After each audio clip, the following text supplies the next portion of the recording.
अस्सलामुअलैकुम। हमारा टॉपिक है ऑपरेटिंग सिस्टम।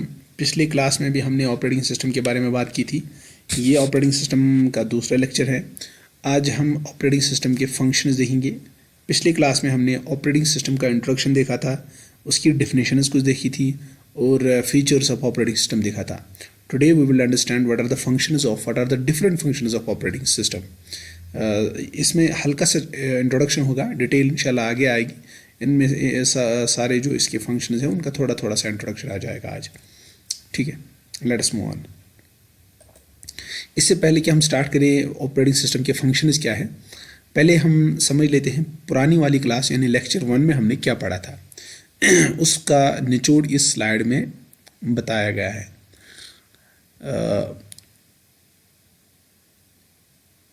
एक प्यारी एग्जाम्पल है। जो इंसान होता है वो इंसान बना हुआ होता है, वो मिट्टी का पुतला होता है और उसको अल्लाह ताला ने क्या दिया है, अल्लाह ताला ने उसके अंदर, उस मिट्टी के पुतले के अंदर रूह डाली है।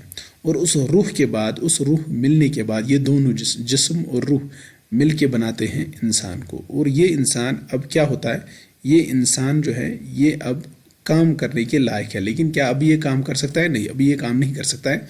क्यों? क्योंकि इसके पास कोई एबिलिटी नहीं है, कोई स्किल इसके हाथ में नहीं है, कोई ट्रेनिंग इसके पास नहीं है। तो वो सारी ट्रेनिंग करने के बाद ये कोई काम कर सकता है। लेकिन अभी इन दो चीज़ों के होते हुए, यानी इसके पास जिस्म है, इसके पास रूह है, ये जिंदा है, इससे क्या पता चलता है कि ये इंसान जो है ये काम कर सकता है।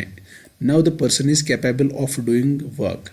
लेकिन अभी भी नहीं कर सकता है until he has any training, he got some achievements in his life, then he can go through that very work जो इसने सीखा हो। फॉर एग्जाम्पल डॉक्टर के लिए इसको डॉक्टरी पढ़नी पड़ेगी, इंजीनियर बनने के लिए जो भी उसकी फॉर्मल एजुकेशन और ट्रेनिंग होती है, वो सारे जो भी इतने दुनिया में शोबे हैं उनकी प्रॉपर ट्रेनिंग, यानी इसका मतलब उनकी स्किल इसको होनी चाहिए।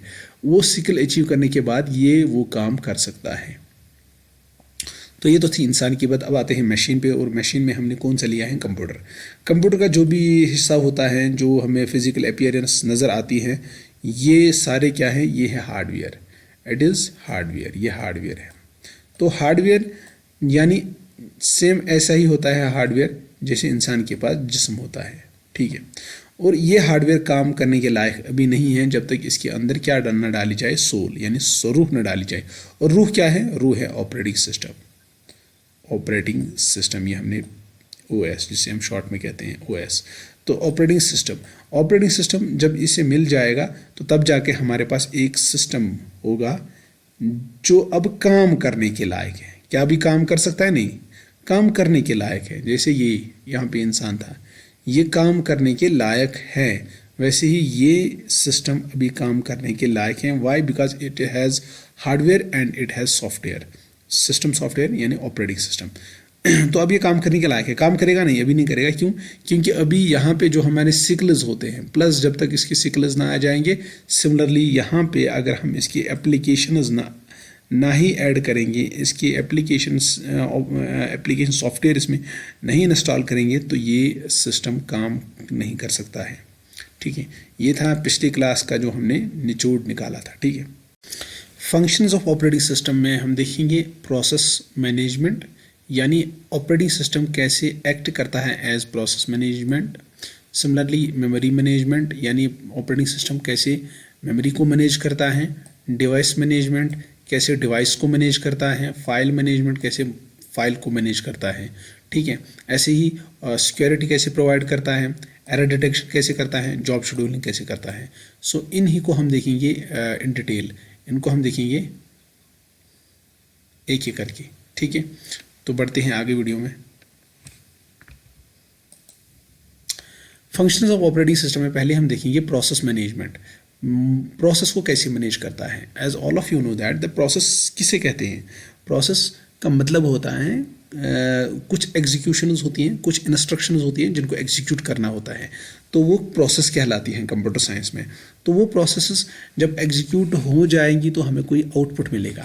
लेकिन इन प्रोसेसर्स को एग्जीक्यूट करने के लिए उनको क्या चाहिए, उनको सीपीयू चाहिए। जाहिर सी बात है हमारे सिस्टम में एक सीपीयू होता है या मल्टी प्रोसेसर भी होते हैं, लेकिन हमारे पास प्रोसेस ज़्यादा होते हैं, प्रोसेसेस ज़्यादा होती हैं as compare to the processor.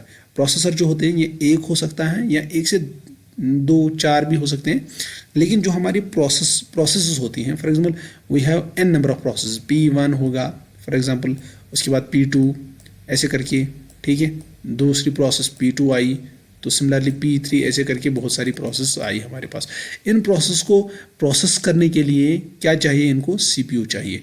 तो इनको कौन देगा, ये सीपीयू कौन इस प्रोसेस को देगा, किस वाली प्रोसेस को देना है, कैसे देना है, कितने टाइम के लिए देना है, ये सारा काम जो है ये ऑपरेटिंग सिस्टम करता है।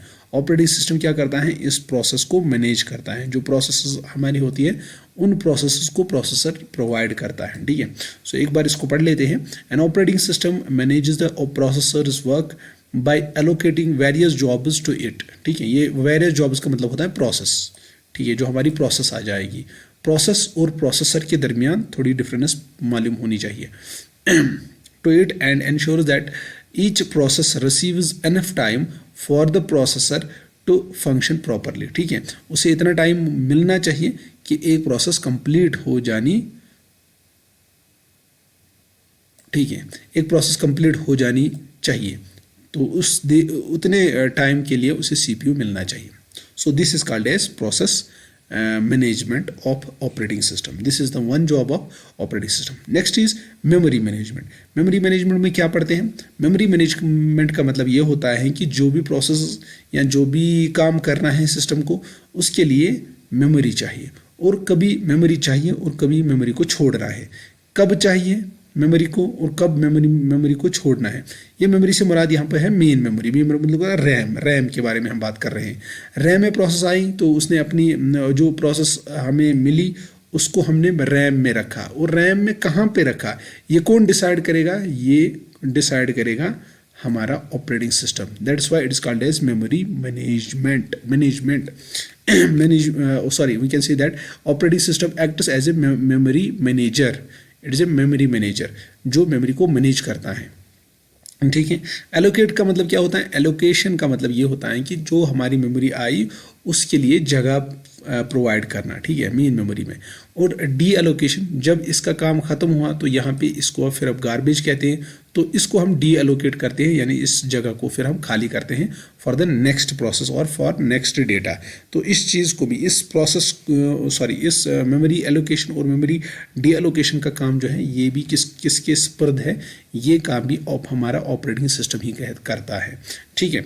चाहे डेटा के लिए मेमोरी हो या चाहे प्रोसेस के लिए मेमोरी चाहिए, तो इन दोनों को कौन देता है, operating system. Let us move on.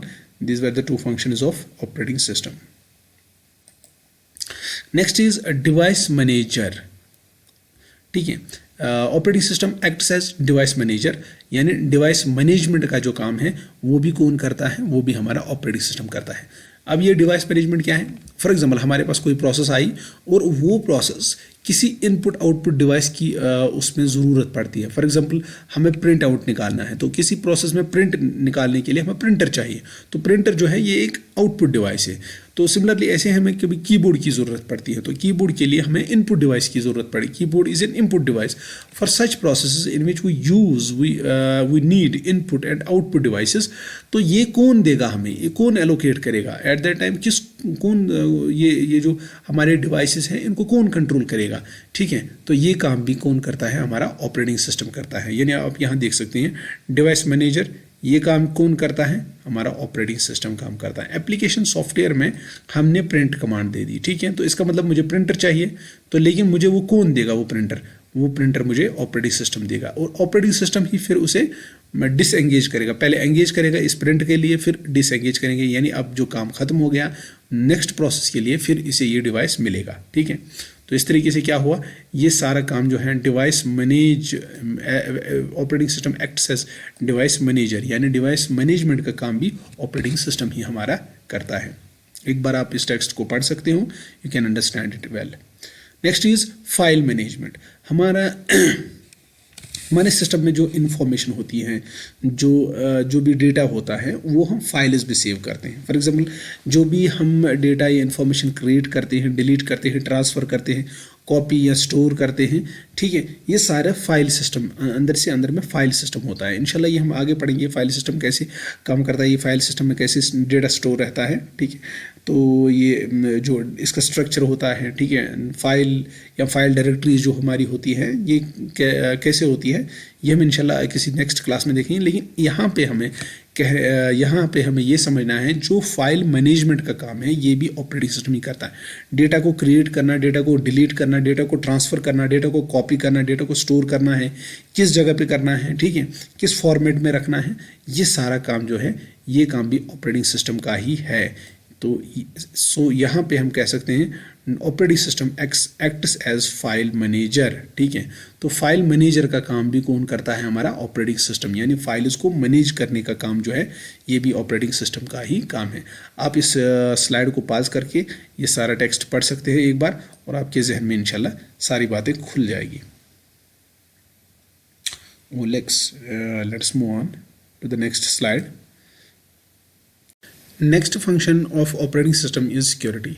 Security जो है ये एक अहम फंक्शन है ऑपरेटिंग सिस्टम का। ऑपरेटिंग सिस्टम सिक्योरिटी प्रोवाइड करते हैं। जो हमारा डेटा होता है ये कॉन्फिडेंशियल होने के लिए हमें इसके लिए सिक्योरिटी होनी चाहिए।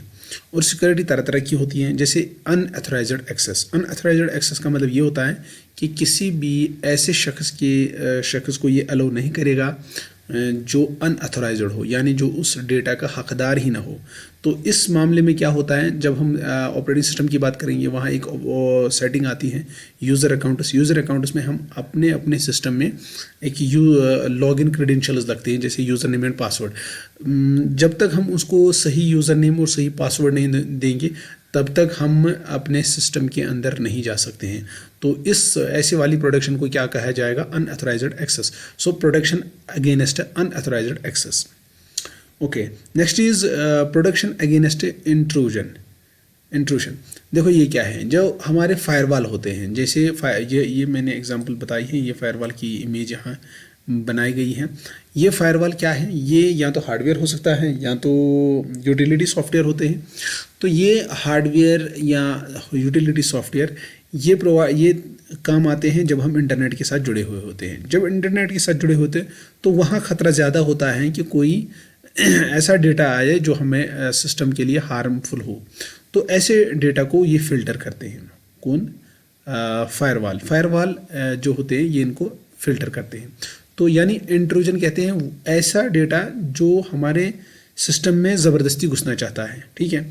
तो ऐसे सिस्टम को ऐसे डेटा को ये अलाउ नहीं करते हैं। ऐसे जैसे वायरसेस या ऐसे वर्म्स या बहुत सारी चीज़ें इसमें आती है, उनको ये अलाउ नहीं करते हैं, क्योंकि वो इसी मकसद से आते हैं कि हमारे सिस्टम को डैमेज करें। तो एक और काम, लेकिन हाँ ये तो करता है कौन, फायरवॉल। लेकिन इंटरनली फायरवॉल किसके साथ जुड़ा हुआ होता है, ऑपरेटिंग सिस्टम के साथ ही। तो ये सिक्योरिटी भी ऑपरेटिंग सिस्टम के ही कंधों पे आ जाती है। Next point is protecting the system memory against malicious access. जो हमारे मेमोरी में कुछ ऐसे डेटा आ जाता है जो हार्मफुल हो सकता है, ठीक है। मैलिशियस जो हमारे मेमोरी के लिए ठीक नहीं होगा, वो बाकी जो डेटा हमारा होगा उसको मतलब बर्बाद कर सकता है। तो ऐसी चीज़ों के लिए भी जो हमारा है ऑपरेटिंग सिस्टम, वो इन चीज़ों को भी देखता है। Similarly next point is that system vulnerabilities. तो जो सिस्टम वर्नेबिलिटीज़ होती है कि हम देखते हैं कि सिस्टम के अंदर कहाँ पे वीक पॉइंट्स हैं, ठीक है। सिस्टम में हो सकते हैं, सॉफ्टवेयर में हो सकते हैं, हार्डवेयर में हो सकते हैं। ये जो वीक पॉइंट्स हैं इनको भी डिस्प्ले करना किसका काम है, इसके बारे में डिस्प्ले मैसेजेस का काम करना, यानी वो वीकनेसेस देख लेना और फिर उन वीकनेस को हाईलाइट करना एक मैसेज की शक्ल में। ये काम भी किसका काम है, ऑपरेटिंग सिस्टम का काम है। तो ये थी बातें सिक्योरिटी के मतलब। Now coming to next point, that is function of operating system के अंदर अब आते हैं एरर डिटेक्शन।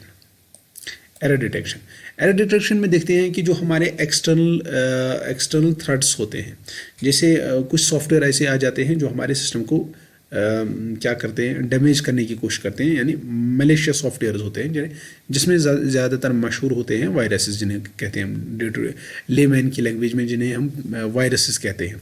तो ये वायरसेस हमारे सिस्टम को डैमेज कर सकते हैं, ठीक है।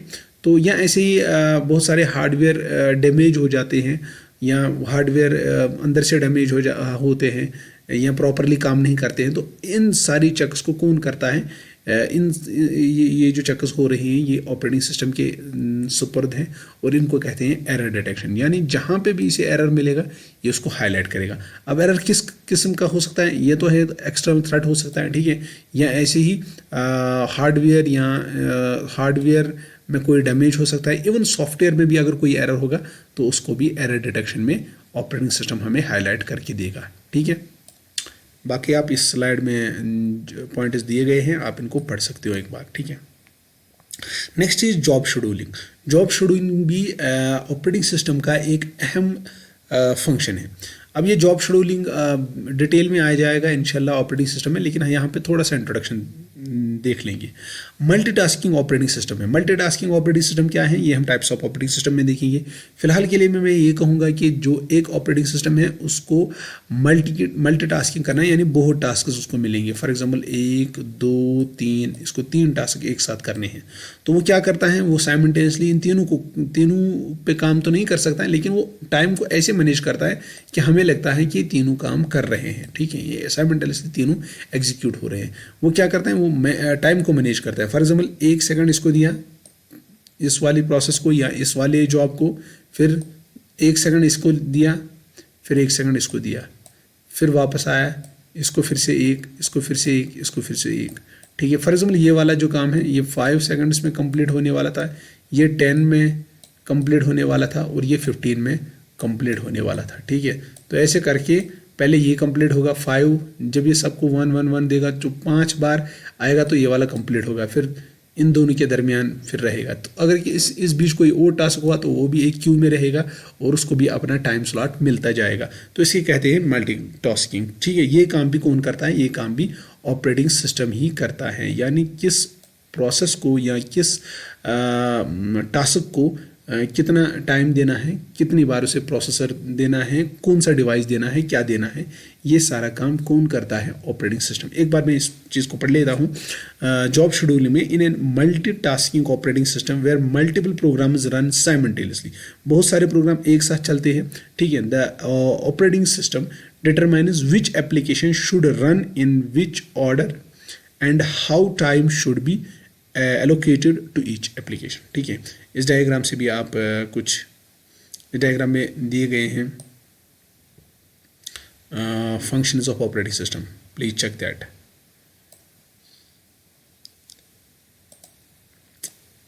Now this is I think this is the last slide.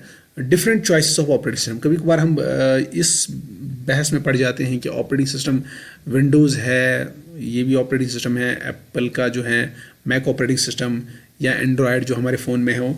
तो ये ऑपरेटिंग सिस्टम अपनी जगह है, but this are not types, this are actually choices. हाँ, इनके अंदर जो स्ट्रक्चर हैं, जो इनका काम करने का तरीका है, वो हम इंशाल्लाह अलग पढ़ेंगे टाइप्स ऑफ ऑपरेटिंग सिस्टम में। तो यहाँ डिफरेंट चॉइसेस हमारे पास क्या क्या हैं, अभी इस स्लाइड पे आते हैं। मैक ऑपरेटिंग सिस्टम, ठीक है, ये एप्पल ने बनाया था, और किस लिए बनाया था, मैसिंटॉश के लिए बनाया था, ठीक है। तो ये था, इसकी सिंबल ये है। Coming to the next one, iOS, ठीक है, ये बनाया गया था आईफोन्स के लिए, ठीक है। तो आईफोन किनका है, ये एप्पल का ही है, एप्पल या आईपॉड के लिए इसको बनाया गया था ये ऑपरेटिंग सिस्टम। और ये ऑपरेटिंग सिस्टम और